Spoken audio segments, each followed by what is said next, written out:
Section 3. You will hear two psychology students called Tim and Laura talking about Laura's work placement. First, you have some time to look at questions 21 to 24.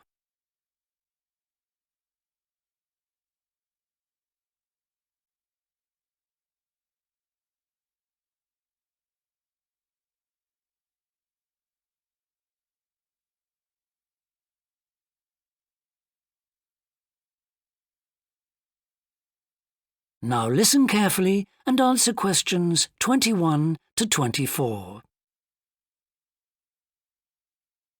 Hi, Laura. Could you spare a few minutes to talk about the work placement you did last summer? I'm thinking of doing one myself. Hi, Tim. Sure. Didn't you do yours at an environmental services company? That's right. It's only a very small company, and they needed someone to produce a company brochure. And I wanted to get some business experience because I'm interested in a career in occupational psychology in a business environment. It was good because I had overall responsibility for the project.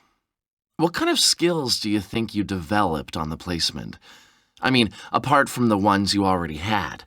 Did you have to do all the artwork for the brochure, the layout and everything? We hired the services of a professional photographer for that. I did have to use my IT skills to a certain extent because I cut and pasted text from marketing leaflets. But that didn't involve anything I hadn't done before. Do you think you got any better at managing your time and prioritizing things? You always used to say you had trouble with that. Oh, definitely. There was so much pressure to meet the project deadline. And I also got better at explaining things and asserting my opinions, because I had to have weekly consultations with the marketing manager and give him a progress report. It sounds as if you got a lot out of it then. Absolutely. It was really worthwhile. But, the company benefited too. Yes, they must have done. After all, if they'd used a professional advertising agency to produce their brochure instead of doing it in-house, presumably they'd have paid a lot more. Oh, yes. I worked it out. It would have been 250% more, and I thought the end result was good, even though we did everything on site. The company has quite a powerful computer, and I managed to borrow some scanning software from the university. The new brochure looks really professional. It enhances the image of the company straight away. So, in the long run, it should help them to attract clients and improve their sales figures?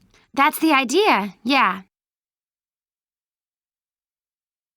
Before you hear the rest of the discussion, you have some time to look at questions 25 to 30.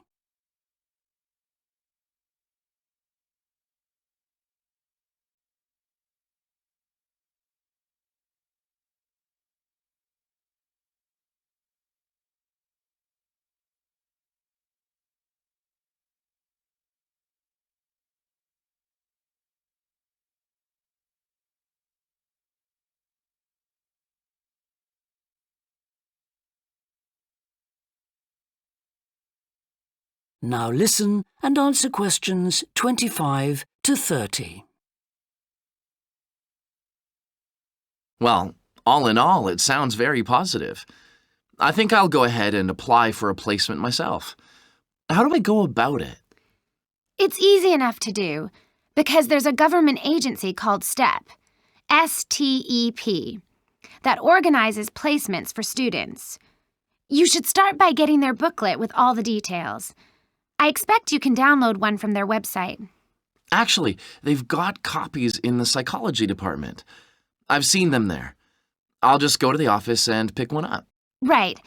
And then, if I were you, after I'd looked at it, I'd go over all the options with someone. I suppose I should ask my tutor's advice. He knows more about me than anyone. One of the career officers would be better. They've got more knowledge about the jobs market than your personal tutor would have. Okay.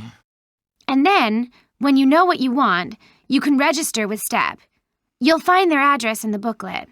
And once you've registered, they assign you to a mentor who looks after your application. And then I suppose you just sit back and wait till you hear something? They told me at the careers office that it's best to be proactive and get updates yourself by checking the website for new placement alerts. Your mentor is supposed to keep you informed, but you can't rely on that.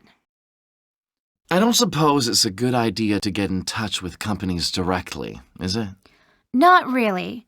But it is the company who notifies you if they want you to go for an interview. You get a letter of invitation or an email from personnel department. And do I reply directly to them? Yes, you do. STEP only gets involved again once you've been made a job offer. Right. So once you've had an interview, you should let your mentor know what the outcome is?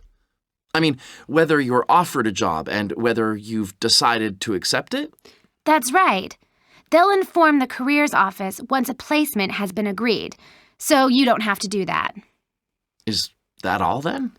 More or less. Only once you've accepted an offer, you'll probably have to supply a reference, because the placement will be conditional on that. And that's something you should ask your own tutor to provide. He knows about your academic ability and also about your qualities, like reliability.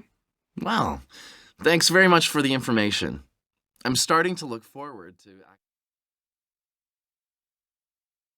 That is the end of section 3. You now have half a minute to check your answers.